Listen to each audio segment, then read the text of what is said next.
Jetzt nicht so interessant, aber hier BballBreakdown, der Typ mit den statistisch aufwendigsten Basketball-Videos.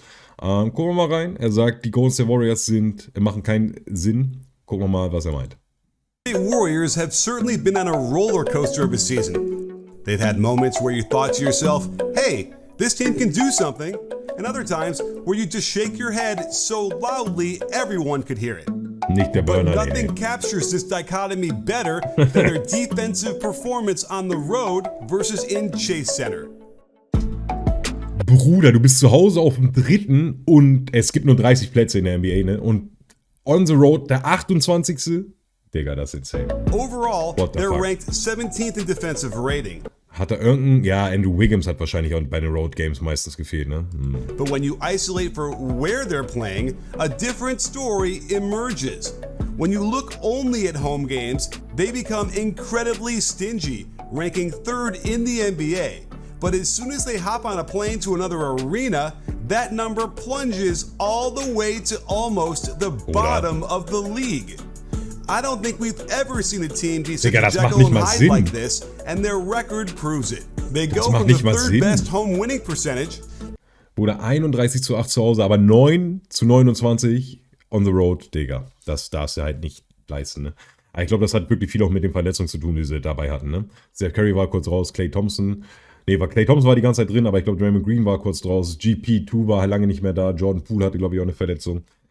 Ich glaube, das hat auch viel damit zu tun. Okay, obwohl die alle defensive-technisch nicht so on point sind, aber hätten sie vielleicht die Spiele wenigstens gewonnen, wenn sie mehr Punkte gemacht hätten.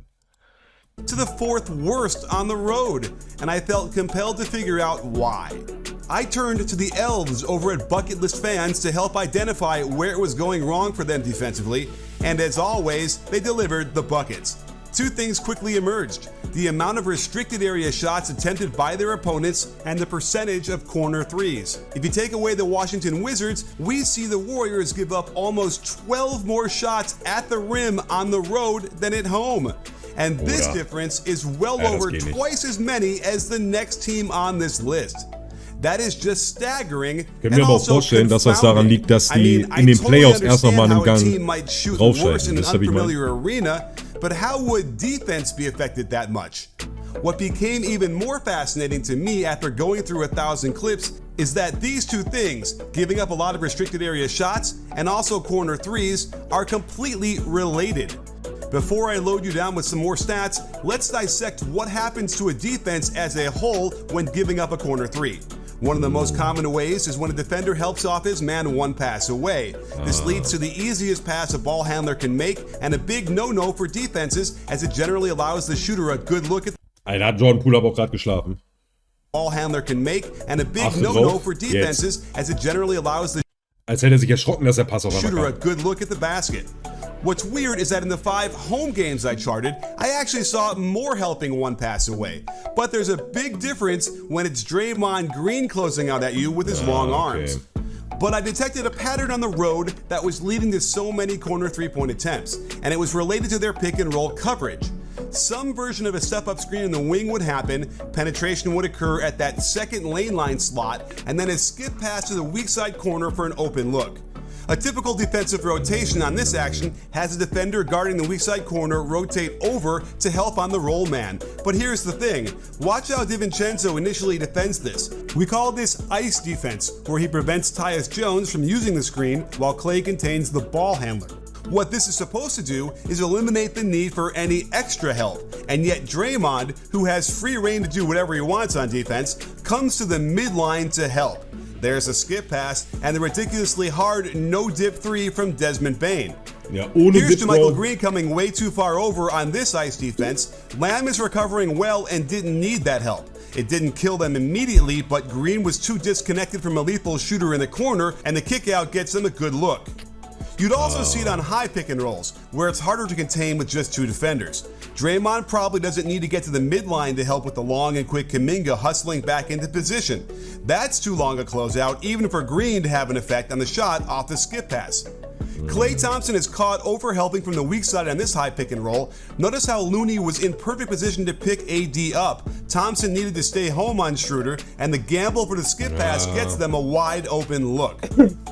Er ist auch zu viel in den Passlingen stehen und dann darauf hoffen, dass man lieber den Steal bekommt, anstatt vernünftig zu verteidigen. Warriors have been taking chances all season long like this, and sometimes they cash in, just like you can by heading over to underdogfantasy.com and check. It's more important who's my coach chance at winning, who is in that weak side corner, than how they play it.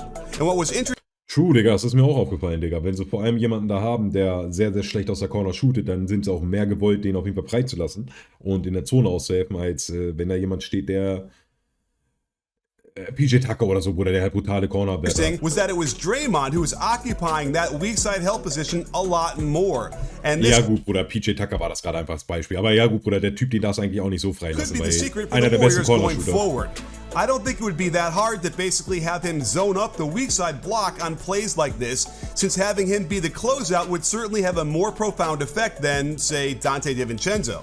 And Digga, als würden sie schlafen. Was ist das, Digga? Er muss niemals so deep da reingehen. Vor allem, wenn Kuminga noch da am Start ist und den Rotator, den hier, im Endeffekt immer noch covert, dann braucht er doch nicht so deep da drin stehen. Was ist das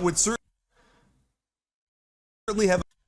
Gut, er will noch ein bisschen die Passnähen von ihm wegnehmen, aber Bruder, da muss er doch wissen, dass er dann Ruster einfach frei ist. A more profound effect than, say, Dante DiVincenzo. Ja, er hat beide nicht bekommen. And on certain non-shooters, he can help all around the court and just ignore his man and dare him to shoot these. There is an expected bump at home in terms of shooting. Teams just shoot better in their home arena. But if we look at the home versus away percentage difference on corner threes, the difference in percentage is twice as high as the next team. When I charted these games, one name came up more than any other on the road, and that's DiVincenzo's. He's just not as effective at 6'4" with a relatively short wingspan. Plus, he likes to wander around out there under the auspices of being an active help defender, but oftentimes it ends up as unnecessary and puts him in bad positions where he can't get back to the shooter in time. The good news is that Gary Payton II is back, and the best way I can figure to help lower their opponent's corner three-point percentage is to play Dante less than his normal 26 minutes per game in the playoffs. But how does this relate to the Warriors giving up so many more rim attempts on the road versus at home?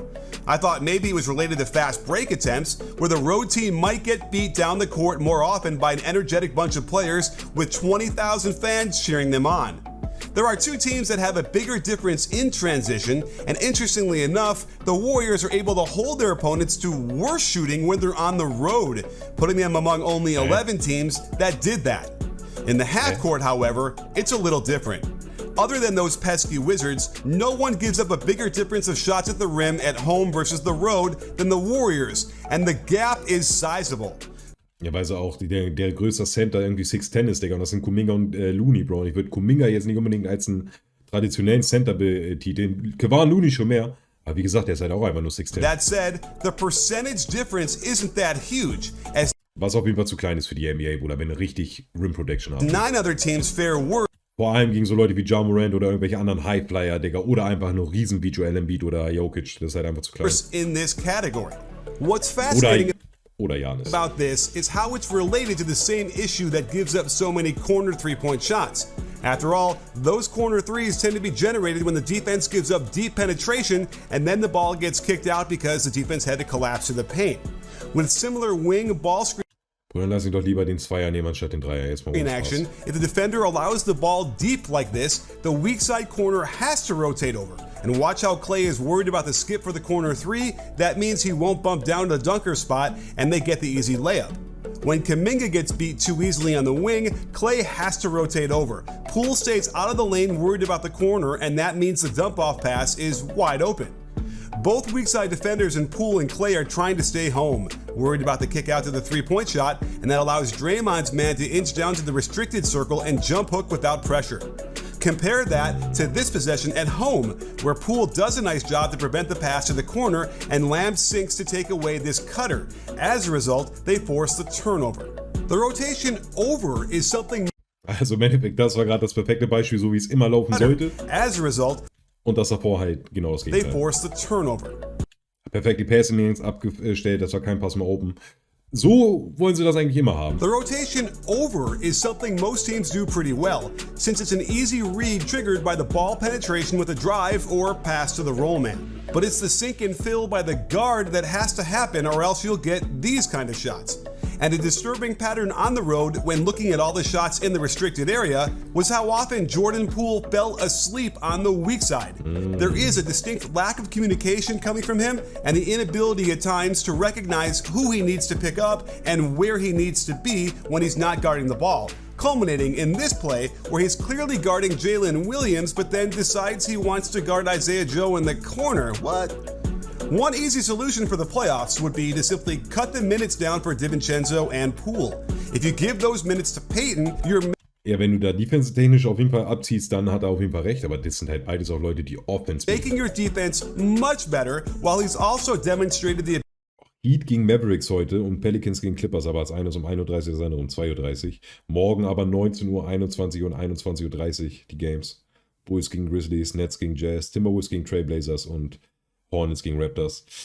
Morgen müssen wir mal NBA gucken. ability to shoot effectively from Ach Timmo, wenn du noch keine Möglichkeit hast, NBA zu gucken, dann schreib mir mal bei Insta. behind the arc in a true 3-and-D fashion. Muss schon am besten am PC sein dafür. It wasn't hard to pinpoint the what, but the why is a lot more tricky.